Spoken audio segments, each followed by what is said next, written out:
Vou tentar ser um pouco mais breve essa semana para o vídeo ficar um pouco mais curto e dar menos trabalho para o nosso editor Diego, porque sexta-feira tem um vídeo que, se ficar pronto até sexta-feira, vai ser bem legal.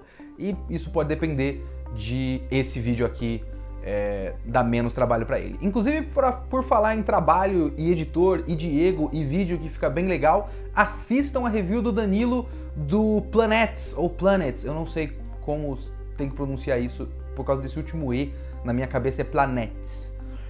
Mas é um ótimo vídeo do Danilo e uma ótima edição do Diego, foi a nossa última review, que foi na sexta-feira passada. Assistam! Tá aí o link na descrição desse vídeo, no card, no fim do vídeo, caraca. Enfim, Boku no Hero Academia dessa semana foi um bom episódio, um ótimo episódio. Porém, pra falar desse episódio, infelizmente eu vou ter que dar muito spoiler do mangá. Spoiler da exata próxima coisa que vai acontecer, né? E como eu li o mangá e eu sei o que acontece a seguir, tem uma coisa que impede esse episódio de ser basicamente perfeito. Mas é spoiler. Então, se você não quer o spoiler do mangá, o Diego vai colocar aqui na tela o tempo que você tem que pular para passar logo para Banana Fish, porque eu vou basicamente fazer a review desse episódio baseada no que ainda está para acontecer. Não tem jeito. Pulem para não pegar spoiler. Pois bem, esse episódio foi muito bom. Esse episódio foi interessante. E esse episódio seria perfeito se ele tivesse mostrado quem passou e quem não passou. Eu entendo, pelo menos pra mim, né? Eu não tô produzindo anime nenhum, então quem sou eu pra falar? Mas eu entendo a decisão do cliffhanger de quem passou ou quem não passou. Que, logicamente, você vai ficar interessado em ver o próximo episódio, porque eu preciso saber quem passou ou não. Eu passei os últimos 7, 8 episódios vendo esse teste e eu quero saber, poxa vida. Mas eu acho que tinha que ter mostrado quem passou e quem não passou. Você tá aqui, você, por sua conta e risco, sabe que tem spoiler. A gente sabe que basicamente todo mundo passa, menos o cara da fumaça, que eu esqueci o nome. Inaba é o nome dele? Eu não lembro agora. O cara da fumaça, o Todoroki e o Bakugou. O Bakugou eu não lembro exatamente por que não passou. Eu realmente não lembro. Essa é a parte boa de não ter memórias. As coisas que você revê são surpresas. Mas eu sei que ele não passa. E depois ele vai ter que fazer uma prova de recuperação lá e o cara é A4. E o Todoroki também não, e o cara da fumaça também não. E tem sentido esses dois não passarem e o Bakugou eu não lembro. Mas seria muito interessante ter colocado, porque com isso você teria fechado tematicamente tudo que esse episódio constrói. A primeira coisa que aparece no episódio é aquela cena da reunião do pessoal decidindo quais são as provas do teste e o porquê das provas do teste. E é uma cena muito interessante, uma cena essencialmente japonesa, inclusive, se parar pra pensar. Porque tipo, a gente tinha um símbolo da paz, e esse símbolo da paz era uma figura muito forte, mas ele era um indivíduo. Nós não temos mais o indivíduo. Sem o indivíduo, o que nós precisamos agora é o coletivo. Dificilmente alguém vai chegar no nível de carisma e que una o povo como All Might uniu um dia. Então o que a gente precisa agora é todo mundo se unir. Então essas provas precisam medir o quanto eles conseguem, numa emergência, agir coletivamente, agir em grupo, ajudar uns aos outros. E para ajudar uns aos outros, você precisa deixar o ego de lado. E aí você tem todo o resto da trama desse episódio girando em torno do Todoroki, do Shoto Todoroki, e do moleque da fumaça que tem um nome que eu não vou lembrar agora. Porque esses moleques falham muito nesse quesito. Eles estão basicamente deixando se levar pelo ego. E eles não vão passar a prova.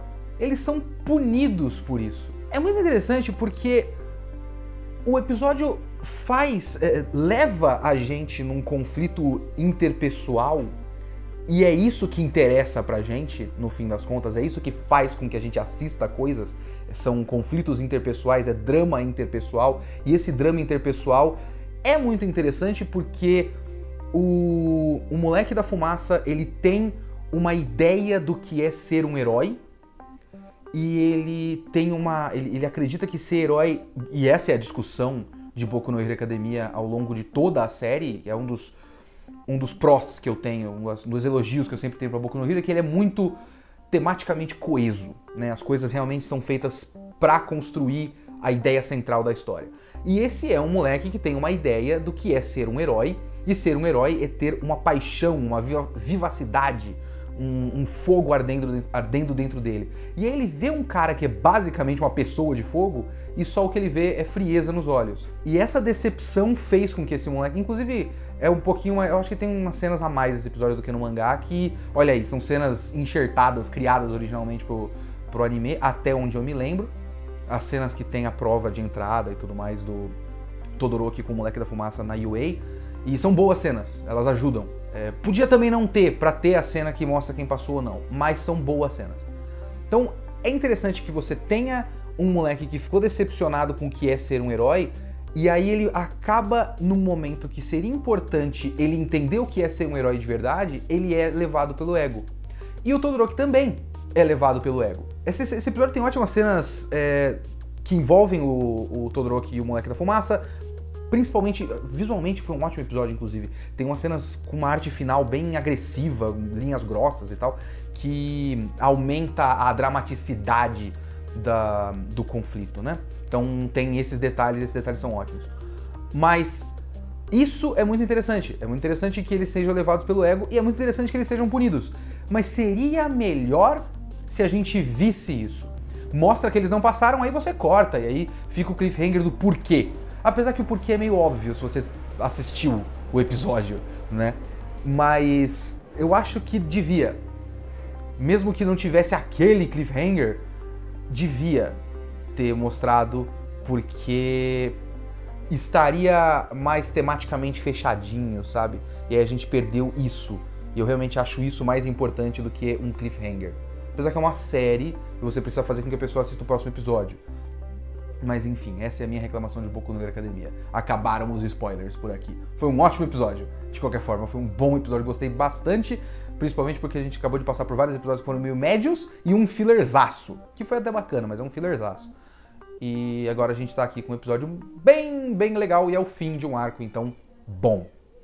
Cara, Banana Fish é foda porque é uma ótima história que acaba me incomodando nessas questões mais estruturais. É realmente uma questão de direção e de edição, principalmente. O quanto eles... isso seria uma edição estrutural. Eu tava vendo um vídeo esses dias do... como é que é o nome dele? O Folding Human é o nome do canal. Eu esqueci o nome do cara. Mas é um vídeo sobre a edição do Esquadrão Suicida. E ele fala sobre a diferença de edição de momento para momento e de structural editing, edição estrutural, né? Que é realmente a escolha de quais cenas vem uma antes da outra, qual é a sequência de acontecimentos, o quanto cada cena dura, sabe? E isso é o que me pega em Banana Fish. Porque o que acontece nesse episódio é alguma coisa muito são coisas muito fortes, né? Tudo que acontece com o Shorter é muito forte. É muito mais eficiente, por exemplo, e já tinha sido eficiente, e esse aqui é mais, não é como se aquele fosse ruim, esse aqui é só melhor, do que a cena do... é esse o nome dele? Skipper, no começo, que é o menininho. E aquela cena pega a gente, porque é uma criança morrendo a tiros, né? E é forte, de qualquer forma. Você sabe que o moleque é amigo do Ash, e a gente vê um amigo do Ash que é uma criança de, sei lá, 12 anos tomando um tiro no peito, na cara, não lembro agora, e morrendo. E é forte, de fato. Mas o Shorter, a gente passou 9 episódios tendo uma relação com ele. A gente passou 9 episódios gostando dele. E vendo que realmente tem uma relação de confiança e amizade de longa data. É uma relação trabalhada de fato. E aí o que acontece é que os caras... Estão dando risada aqui do meu vídeo, é isso? Os caras drogam o Shorter e matam o Shorter numa cena horrível de tortura, onde ele basicamente não consegue se controlar e precisa matar o Wade, e tudo isso com o Ash vendo e tudo mais. Então são muitos sentimentos envolvidos ali. Então muitas relações e muita perda envolvida. Então isso é muito forte. A cena no final é uma cena muito forte. Eu fiquei até imaginando, na verdade, que... Sabe aquelas reclamações que as pessoas às vezes fazem, que talvez as pessoas achem que é isso que eu faço, e eu juro que não é isso que eu quero fazer em nenhum vídeo. Mas eu fiquei pensando nisso nessa hora. De reclamaçãozinha de lógica. Ele deveria ter feito tal coisa, então isto que ele fez não faz sentido. Fiquei pensando que se de repente ele desse um tiro no cara de cabelo espetado lá, Arthur, ele assustasse o Shorter, e o Shorter parasse antes de matar o Wade. Então, de repente, com aquele único tiro, ele podia ter feito algo útil, né? Matado um personagem que ele de fato odeia e detido o moleque porque ele já estaria solto, né? Mas aí eu também não sei quem foi que puxou a corrente de volta pra ele voltar, enfim. Isso aí é bobagem minha, eu só pensei isso na hora, isso não é isso que me incomoda no episódio. Enfim, isso é muito forte, isso é muito pesado, e isso também é um trunfo da história por ter criado vários personagens que a gente gosta, e aí matar esses personagens que a gente gosta de maneiras muito duras e fazer a gente sofrer junto com o sofrimento dos personagens. Funciona. Perfeito. O meu problema é uma coisa que eu já venho... Primeiro tem a questão da estrutura do episódio, que tem umas coisas que me incomodam bastante. Principalmente a cena do jantar. A cena do jantar é muito estranha, porque tem muito cara pra mim de uma coisa que tem no mangá, e podia ter facilmente sido limada do anime, mas como tem no mangá, a gente precisa colocar. E aí ficou sem propósito. Porque, tipo, eu não vou reclamar aqui que a gente não viu os caras descendo do avião e sendo levados pra sala de jantar. A gente sabe, a gente consegue completar na nossa cabeça, é assim que funciona a ficção em vídeo, né? A gente sabe que os caras saíram do avião e andaram em algum ponto e tudo mais. Mas a cena foi tão curta. Aquilo era claramente uma cena que tinha sido feita pra ser, pra mim pelo menos, né, me dá essa sensação, que o ideal dela era uma longa e tensa cena, onde os caras estão sendo obrigados a fazer uma coisa que eles não querem, porque eles sabem a quantidade de coisas que está em jogo. Sabe? Tipo, o poker no Cassino Royale do 007, sabe? O cara podia pegar uma arma e dar um tiro nos bandidos? Podia, mas tem muitas coisas em jogo, então fica tenso e tem aquelas relações e o toma lá da cá de ofensas e tudo mais. Mas eles sentam, mostra como o Ash tá lindo, tem umas ceninhas de alívio cômico dos caras falando: meu Deus, como este brinco é caro! E rapidamente eles são detidos e levados para um outro lugar. E não me parece que tem nenhum objetivo para aquilo. Se fosse uma questão de mostrar como o Godinez, tem domínio sobre o Ash, e o Ash acaba tendo que fazer coisas contra a própria vontade, então ele tá estabelecendo a superioridade dele, que a gente sentisse isso com mais tempo de cena. Mas não, a cena é muito curta, corta, os caras já estão amarrados ali. Então pra quê? Sabe, pra quê? Ele realmente podia ter simplesmente... A direção do anime e a edição do anime podia ter feito com que eles saíssem do avião e fossem jogados logo pra aquele porão lá. E o meu outro problema é que realmente aí agora a gente tá num momento onde a demora pra desenvolver o relacionamento do Ash com o Wade tá pegando na história pra mim. Porque esse momento depende do Ash se importar muito com o Wade, e eu não vi isso acontecer ainda. Eu ainda não vi isso acontecer. Se a partir de agora o Ash culpasse o Wade pela morte do Shorter, eu acho que faria total sentido. Porque eles não têm uma relação de eu gosto igualmente dos dois e tive que sacrificar um, porque era inevitável. Eu tive que sacrificar o meu amigo pelo bem dele e pra salvar uma pessoa que eu gosto tanto quanto. Mas não tem essa relação.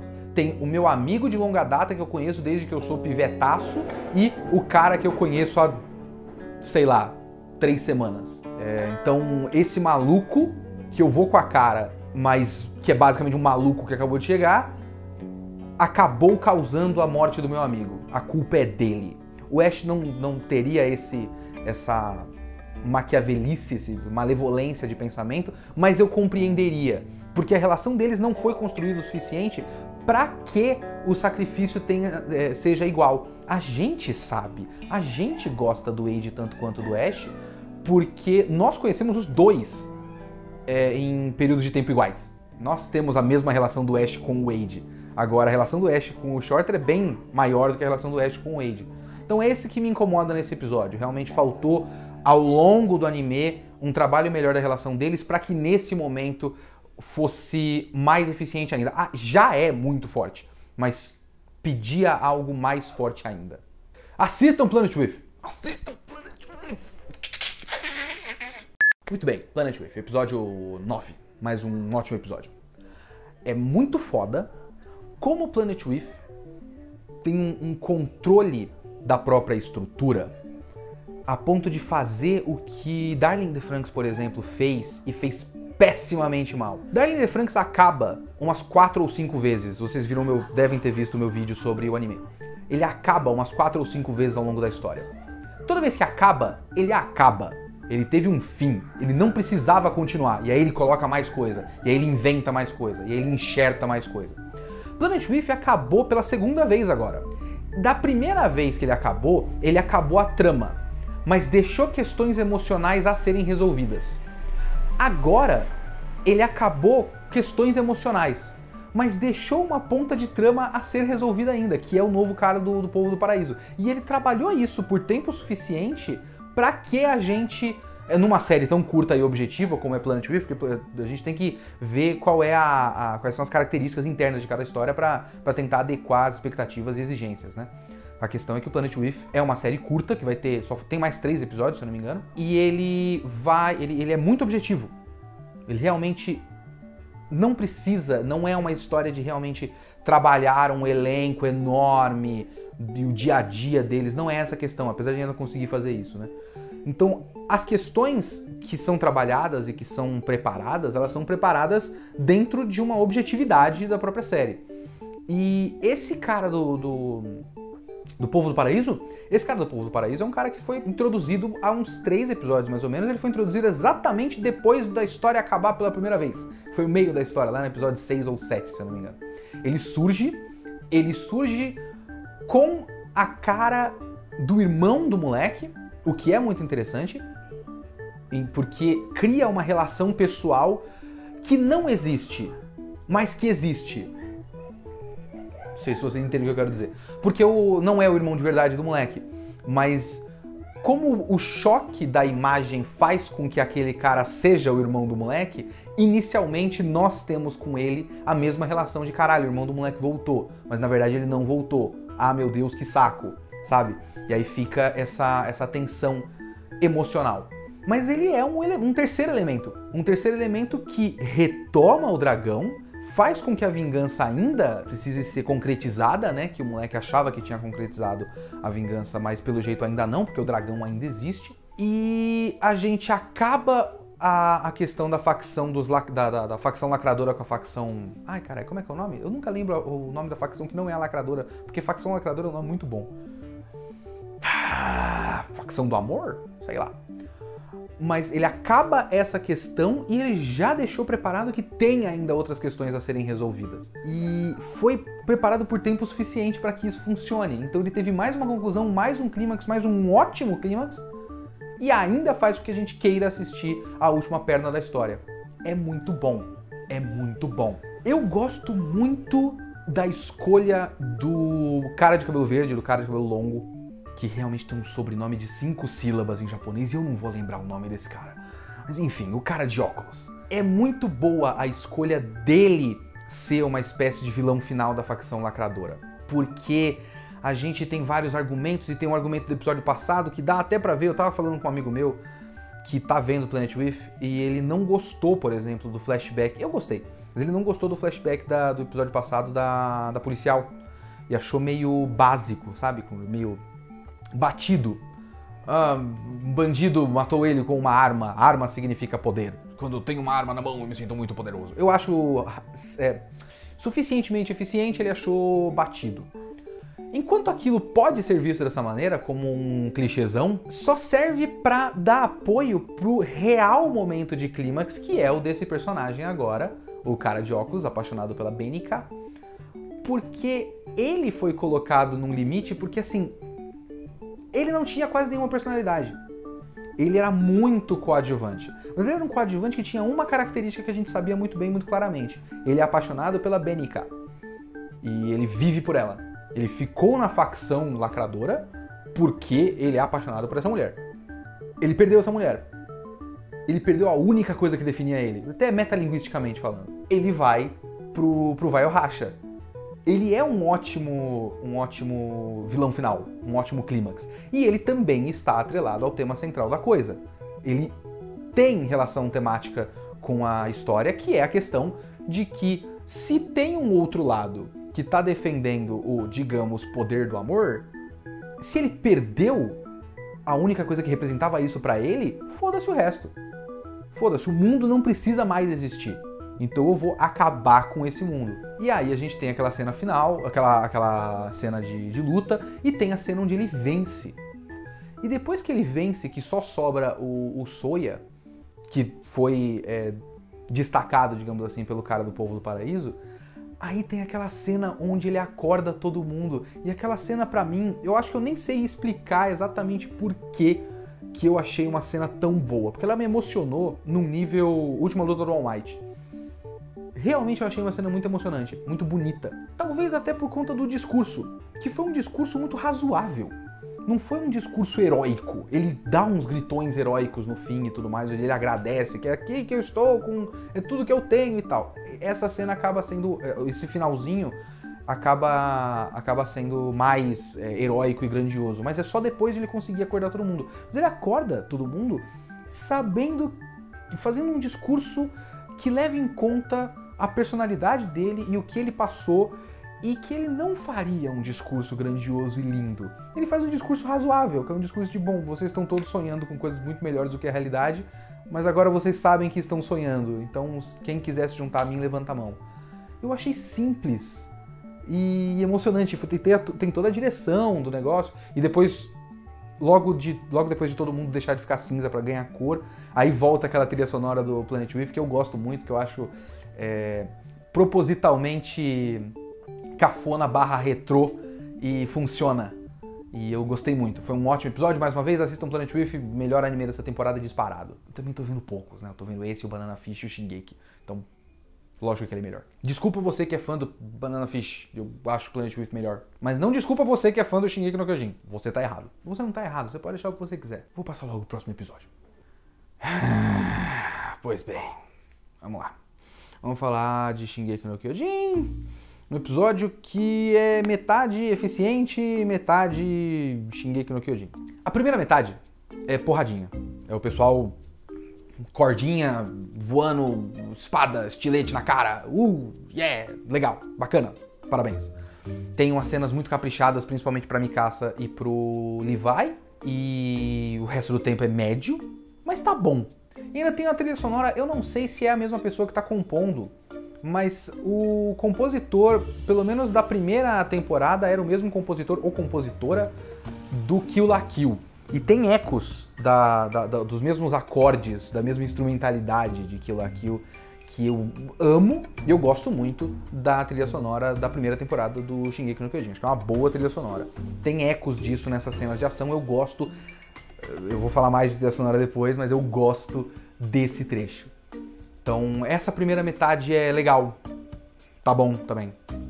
Passa. E aí vem a segunda metade. E a segunda metade, ela depende...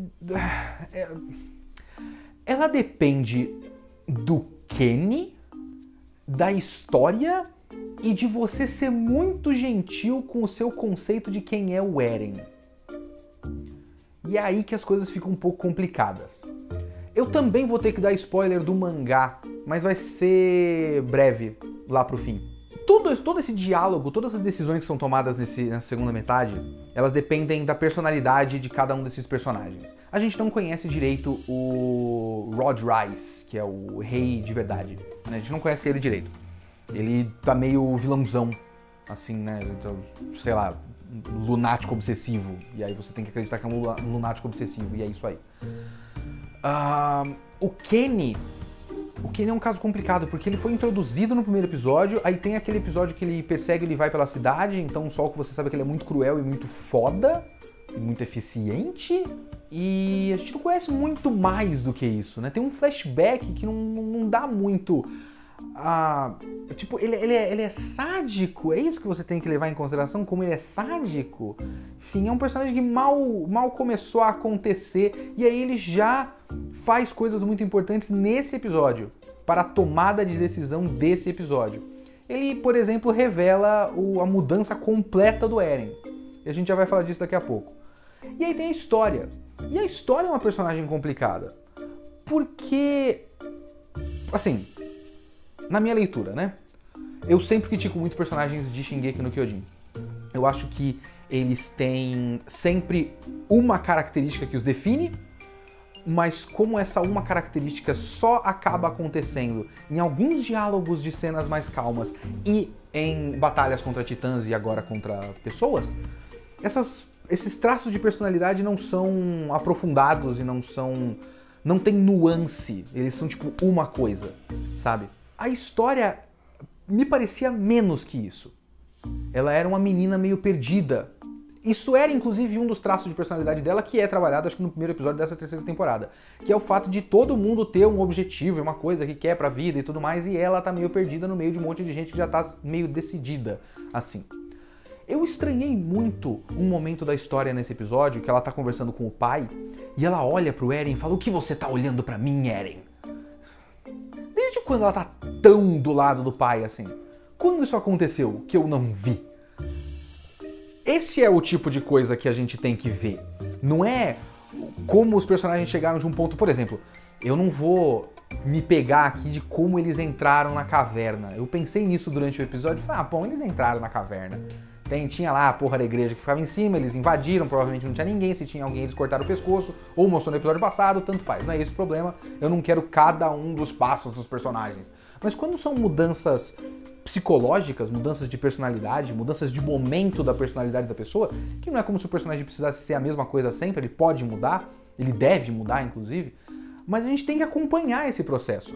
E a história, quando teve esse momento que ela olhou pra ele, foi tipo um primeiro momento onde ela teve algum tipo de atitude própria. Eu achei muito estranho. Até que depois ela já é, mesmerizada pelo discurso do pai. E aí ela tem uma epifania e se revolta contra o próprio pai. Que também não tem muito a ver com nada que ela tinha feito antes. E aí que eu vou entrar em breves spoilers, mas eu já vou voltar. Eu vou voltar porque eu tenho que falar rapidamente do Eren, pra depois eu voltar pros dois. O Eren é outro que eu também não sei muito bem, e é a segunda vez que eu vejo essa parte da história. Eu li o mangá e eu estou assistindo o anime agora. É muito estranha a passagem do Eren de alguém que tinha aquela gana, aquela vontade, aquele ímpeto, aquele fogo, pra ser um cara completamente derrotado nesse momento. Tipo, completamente. Ele ouve um discurso e ele percebe que ele causou muitas mortes, indiretamente, inclusive, porque basicamente ele tá tomando a culpa pelas coisas que o pai dele fez. Tá certo que tem aquela coisa dele ter as memórias todas na cabeça dele, mas ele sabe que foi o pai. Ele declara que foi o pai que fez as coisas. Não é como se ele sentisse que fosse ele mesmo. Então ele toma as dores de atitudes dos outros e simplesmente deixa de viver? Do nada? É uma questão de experiência de leitura, experiência de espectador. É uma experiência própria. A minha experiência assistindo Shingeki no Kyojin, vendo esta história pela segunda vez, ainda me dá a impressão que a mudança do Eren, primeiro é uma mudança péssima pro mangá e pro anime, porque a gente começou tudo isso empurrado pelo ímpeto da vingança dele, então a força de Shingeki no Kyojin era a força do Eren, e aí sem a força do Eren você fica com um vácuo. E esse vácuo é muito mal preenchido pelo Levi. Muito mal preenchido pelo Levi. E a gente perde isso, a mudança faz pouco sentido, e aí é que entram pequenos spoilers que o Diego vai colocar aqui na tela, o que você tem que pular, porque eu vou comentar do mangá. A história, por exemplo, depois dessas várias mudanças de personalidade, ela vai voltar a ser um nada no mangá. E mais pra frente no anime, quando isso for adaptado. Ela vai voltar a ser um peão na mão dos outros. Então, essas mudanças de personalidade, esses são momentos de catarse que servem apenas naquele momento. Eles não mudam realmente a configuração do que vai acontecer ao longo do mangá e do anime. O Eren é outro que passa por uma série de mudanças que a gente vai ver agora no momento atual do mangá, e ele também tá tipo uma terceira personalidade diferente. E a gente de novo não acompanhou a mudança, porque teve um salto de tempo. Então esses problemas são realmente problemas que me incomodam em Shingeki no Kyojin. É um problema de dramatização do personagem. Um problema... hiperdramatização, né? O Shingeki no Kyojin é muito dramático, às vezes pro bem, às vezes pro mal. E quando você não consegue acompanhar direito a mudança do personagem, ele tem essas catarses e esses gritos, ele fica muito mal justificado, porque, tipo, da onde veio isso? Sabe? Por que ele tá gritando tanto? Calma, cara! Fica muito estranho, realmente. Então, é isso. Esse é um dos tantos problemas de Shingeki no Kyojin pra mim, é isso. Como ele não controla os personagens, ou ele controla demais e o personagem só é o que ele tem que ser no momento que ele tem que ser. E não o que ele é em essência. E não tem uma unidade, não tem um controle do personagem. Eu talvez tenha sido muito confuso no que eu falei agora, mas é isso. Muito bem, acabamos mais um anime da semana. Assistam o vídeo da semana passada, da sexta-feira passada, de Planets, do Danilo, muito bem editado pelo Diego, muito bem narrado pelo Danilo. E sexta-feira, tudo dando certo, eu vou ser ousado aqui e fazer uma promessa. Sexta ou sábado, dependendo do tempo de edição e tudo mais, se não, talvez na semana que vem, já está sendo editado VideoQuest 85. Semana que vem. Essa semana. Eu acabei com essa tomada. Saco. Falou. E se você gostou desse vídeo, não esquece de se inscrever no nosso canal, dar uma olhada no restante do nosso conteúdo e também conferir o link na descrição desse vídeo do nosso Padrim.